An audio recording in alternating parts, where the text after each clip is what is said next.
finance is an investment, but are financed at what level normally? What is the standard? 30 years. Yeah, 15 or 30, most cases are 30. Why? Because the payments are lower. You know, but so there's an issue over there, and the fact that we as a humans, as the economy goes, in most cases we had to get into borrowing some money. Do we? Most cases we do. Again, there's up. Excuse me? Do we? In most cases we do. Oh, is that a voluntary thing you're talking about? Of course I volunteer. I mean, you know, I don't have to buy a house. I don't necessarily have to buy a house. But, you know, you turn around and there are two types of investments. One, the short term, and the other, long term. Is it against the Bible? Is it against the principles of the Bible? Absolutely not. The thing is that we have to be very, very specific, very, very careful. That the debt that we're going to get into it is made in such a way that I will be able to make those payments under the normal circumstances. Okay, borrowing. Let's talk about here Psalms 37:21. Let's go into that, please. Psalm 37:21. I really like this text.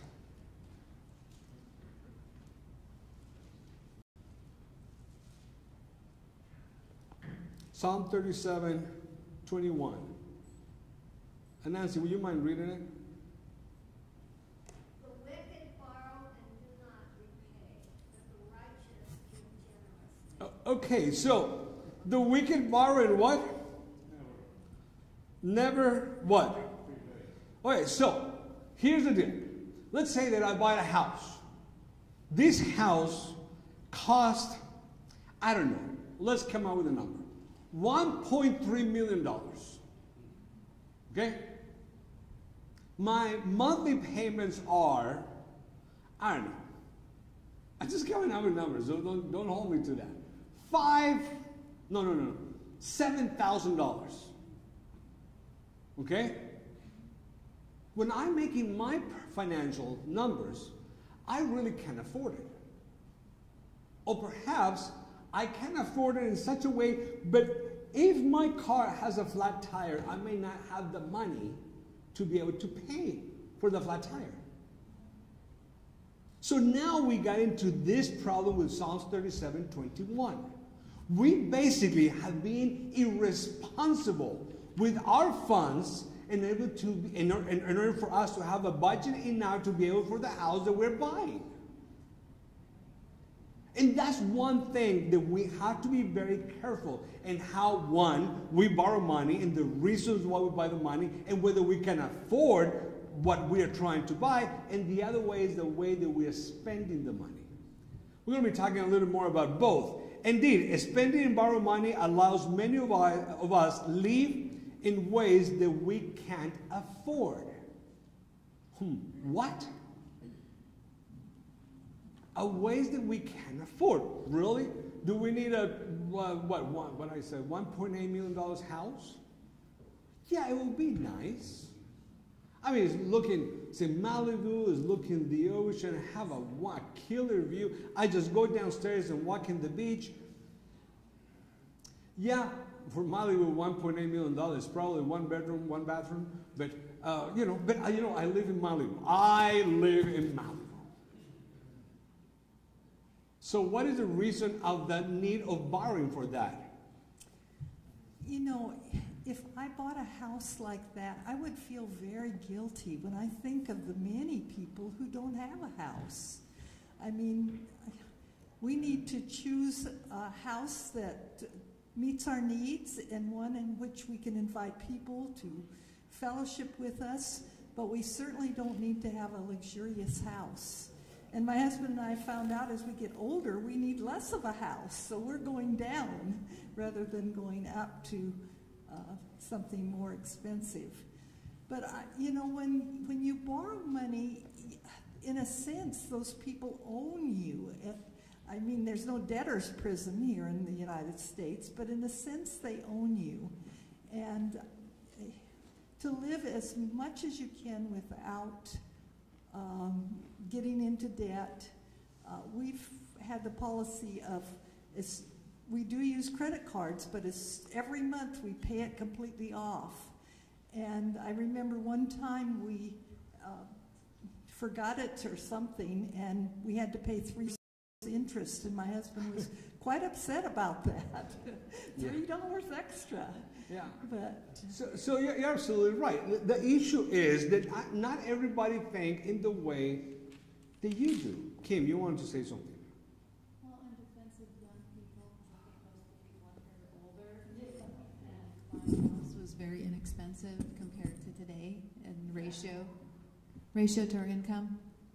So I have younger people that are on their own that I can afford to help, and it's much more difficult for them to do hardly anything without having some debt, even if they're very conservative with their choices. And again, we're not talking about having debt to be run. What we're talking about is having a debt that we can afford to pay back.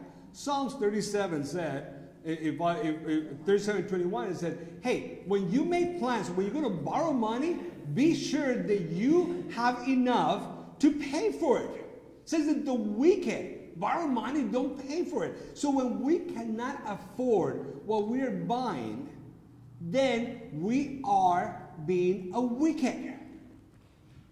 When we just can't afford, we know, I can tell you for a fact, I cannot afford a $1.8 million house. Why am I trying to buy that? Why? I just being a wicked.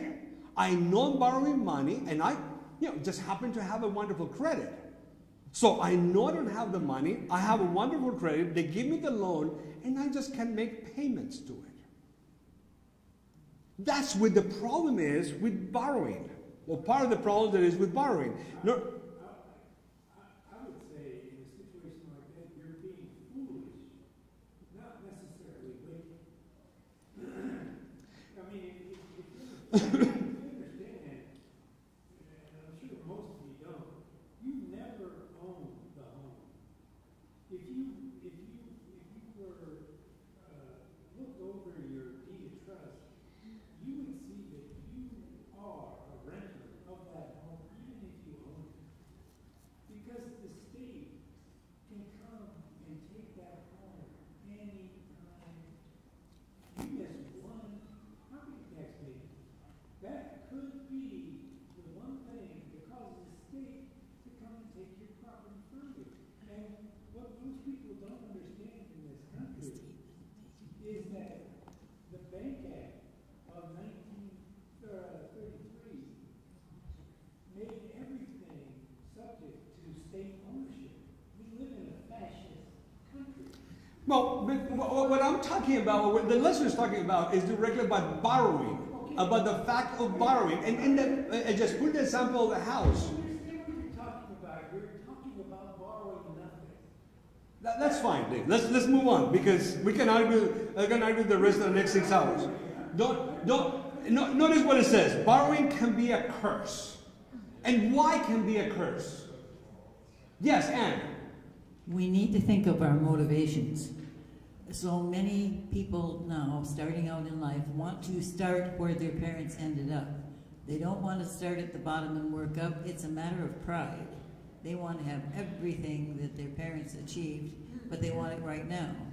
And if we are pandering to our pride, that is going to be more of a problem than being in debt, although being in debt can really trap you by the feet if you get too far in debt. Notice what the lesson said. Don't start the bad habit of borrowing money. Now, Kim was talking about the young generations. Well, yeah, young generations, and we all were in the same position at one point of our lives. I remember the first apartment, the first house that we purchased was a very comfortable townhouse in San Paulo.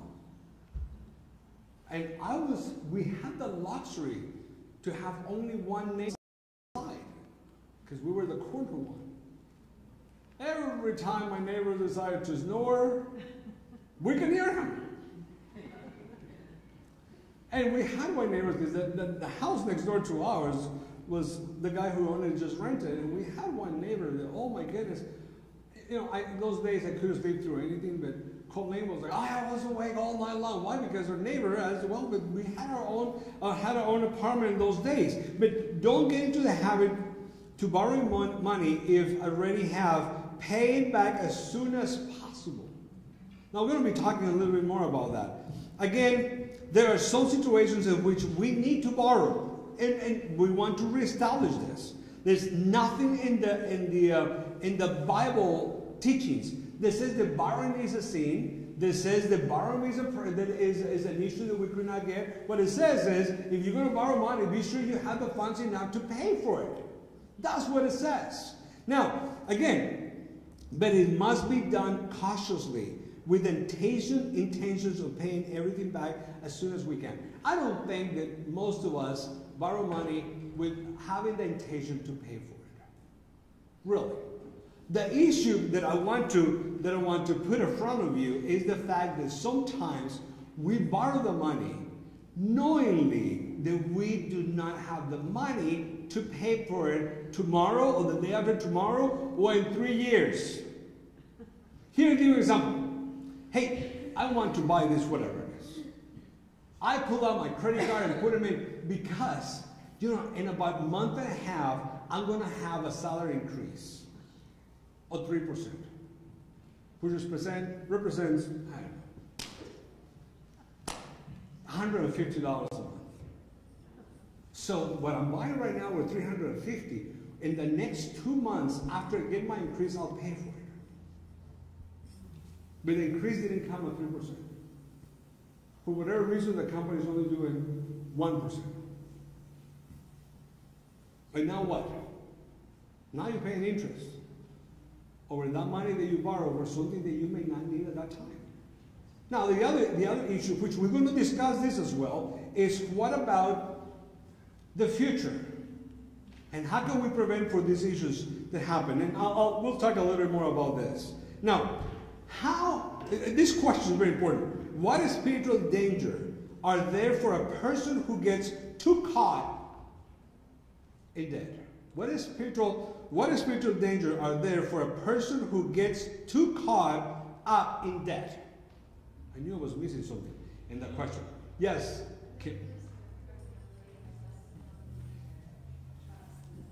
They lose the testimony, the credibility, the trust with other people. They start losing those items. What else? Oh, tax collectors. Don't you love them? I mean, not tax collectors, debt collectors. Hello, Mr. Gonzalez. I don't know if you have been there, but I have, unfortunately. Hello, Mr. Gonzalez. This is so-and-so from Bank of America. This is not a friendly call. They'll tell you that you need to call us back. This is regarding the credit card balance. One of the main reasons couples split up is over finances. And I don't know how they think it improves to be running 2 houses instead of 1, but the statistics show that that is one of the greatest reasons that a couple will split up is over finances. Yeah, absolutely. There are studies about that people that are married that have financial problems damage their marriage. Now, what about a spiritual life? Because the question talking about is directly about a spiritual life. The Bible also says that we cannot serve 2 what? 2 kings, 2 masters. Well, when my mind is, I need to make my next payment, and I have not paid the house for a month or for 2 months, and the car payment is due as well, and my increase didn't come through. And my credit card, I continue paying the minimum payment, and it's right now $10,000. Where is your mind at? Where is your mind at? Your mind is not in Christ. Your mind is absolutely like, oh, Lord, but you promised that whatever I ask you're going to give me. Remember that text, Lord? And we lay down, we knee down and we put our fingers in that promise, and Lord, you're not promising that you're going to give me. Wait a minute. Why do you have so much debt? Now, before we move on into this, there are also circumstances. There are also circumstances. For example, there are circumstances of an individual that has a good budget, individual that has financial situation, that has saved their money, and that have a nice set of resources for the future, and then they lost their job. And we saw this tremendously between 2008 and 2015, especially in that period of time. We saw a lot of, those 8 years, people losing their jobs right and left. People that had a full-time job, they suddenly have a part-time job with no benefits. So there are circumstances, people can be financially very careful with circumstances that can completely change their lives. Health, they can have a terrible disease or something like that. But I wanted to point out the fact that if you have a lot of debt, you're tempted to rob God. And God says, "You've robbed me in tithes and offerings." And I think that I've known people that say, well, I can't give the tithe because I owe so much. And I think then you don't get the blessing of giving the tithe to the Lord and giving him an offering. When we were first in the ministry, we studied with a young couple, and they were baptized and became Seventh-day Adventists. And Carl came to us and he said, we have so many debts. We bought the refrigerator on time, the stove on time, the house. And he listed all the things. And he said, if we pay tithe, we can't even eat. And my husband, I'm glad he is the man he is. He says, look, Carl, pay your tithe first. And then if you don't have any money left over for food and so forth, Dorothea and I will pay for it. Well, we only had one salary. But he told him that, and they paid their tithe first, and they came back a month later and said, you won't believe it, we had as much money or more than we had when we weren't paying tithe. So God does have that promise in Malachi that he will open up the windows and pour out a blessing if we're faithful with our tithe. And I just wish that some of our young people would realize how important that is. Absolutely. And we talked about, 2-3 weeks ago about tithing and the blessing that is. And with the understanding of that being the first thing that we should do, then what do we do with debt? One of the issues with debt is something that we all know about this, unfortunately. And so for some, I've been more affected than others. What is the problem with internet? Well, one of the issues with internet is I wanted it faster. Man, I put them over there, and 3.5 milliseconds is not